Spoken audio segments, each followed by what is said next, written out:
The American hostages taken captive by terrorists with links to al-Qaeda. It has been a day of chaos, details still pouring in about a deadly rescue operation, helicopters circling overhead, and a frightening scene below. It happened in the North African nation of Algeria, and ABC's chief global affairs correspondent Martha Raddatz spent the day with the defense secretary, Leon Panetta, in Italy as he was tracking every new development. Martha?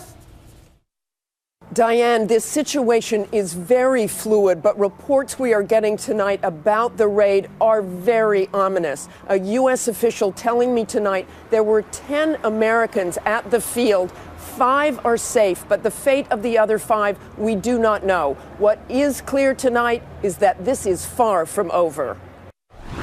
With Algerian forces now surrounding the complex, the British Prime Minister is warning that this raid could end in even more bloodshed.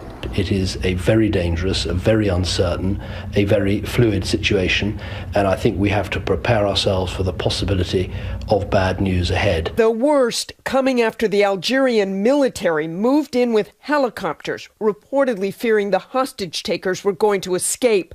The terror group was holed up in the natural gas plant along with their hostages, the Americans and other workers from Britain, France, Japan, and Norway, some reportedly forced to wear explosives around their necks. Tonight, Algeria is saying the raid left not only some of the militants dead, but some of the hostages as well.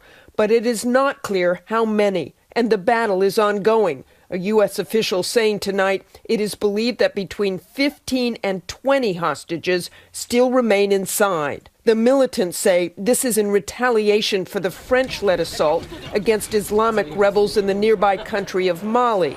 Today, the Secretary of Defense, monitoring developments here in Italy, spoke to us exclusively. I don't think there's any question that, based on what we do know, that this was a terrorist act and that the terrorists have affiliation with al-Qaeda. But Secretary Panetta told us that the rest of the information coming from Algeria is murky. We're going to look at what the situation is, how best to address it, how can we bring our military assets to bear in order to deal with it. We do know that one Irish citizen, Stephen McFall, escaped the complex.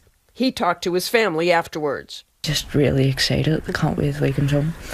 An official tells us tonight a U.S. surveillance drone has moved over that field to try to get more clarity. What other military assets may be used, they are keeping secret for good reason. They don't want to put those remaining hostages in harm's way, including those 5 Americans.